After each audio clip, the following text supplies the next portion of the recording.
A question that we hear a lot in the office is, when can I start getting my child adjusted? Short answer is, the earlier in life, the better.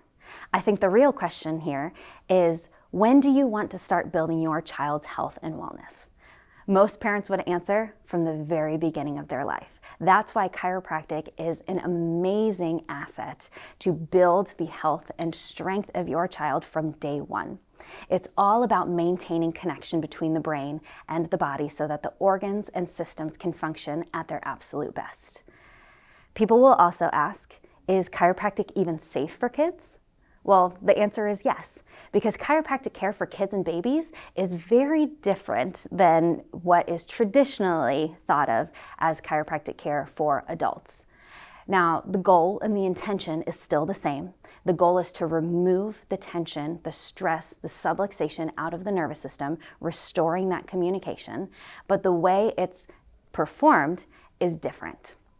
See, kids and babies, their bones and their joints are still really mobile. So it doesn't take a whole lot of force for us to be able to adjust that segment, to adjust the nervous system in such a way that it releases that tension and puts the body back into a state of ease. You can even compare it to the amount of force that you would use when you're at the grocery store checking a tomato to see if it's ripe. It's very gentle, very light pressure. Now, the key to having successful pediatric adjustments is in the assessment. A pediatric trained chiropractor will do a thorough exam and assessment looking at the tone of the baby's body, checking to see if there's tension in the nervous system, and then also listening to the body by feeling with our hands. This is a demonstration of what a baby adjustment looks like on my little guy, Gideon. So we start by assessing the tone to see if there's tension in the nervous system. The way we do that is by checking his leg lengths.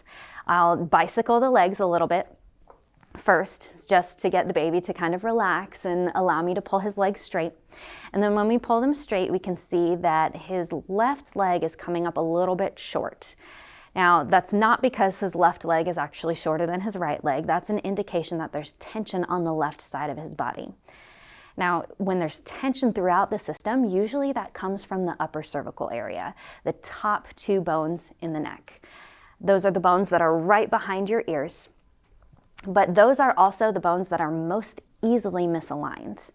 And with kids and babies, a lot of the time that misalignment happens simply with birth. Even if birth wasn't complicated or difficult, those bones can easily shift out of place. So that's where we're going to address first. The tension on the left side is giving me an indication that it's probably misaligned to the left side, so we check that, adjust that by simply applying a little bit of pressure. I'm using my fingertips for this. A little bit of pressure to that bone on the left side because it's out of alignment, and then easing it back in. Once we feel that release, we can go back down to the feet, bicycle the legs again to reset, and then check, and they're even. So that was a successful adjustment. After adjusting the cervical spine, we're moving up to the hips. We're moving the hips all around to their full range of motion. And for Gideon here, we can feel that on the left side, he doesn't quite have as much motion as he does on the right side. So he needs an adjustment in that left hip. Once again, sustained pressure in that joint, holding that, and then moving through those ranges of motion to get it to release and get that segment back into place. Then we're simply going to move up the spine. We're going into the low back, feeling for any tension, for any misalignment there. And his low back feels good, no tension there. And we're moving up into the thoracic spine, the mid-back. Now, he has one spot here where there's some tension and it's not moving very well. That segment feels stuck.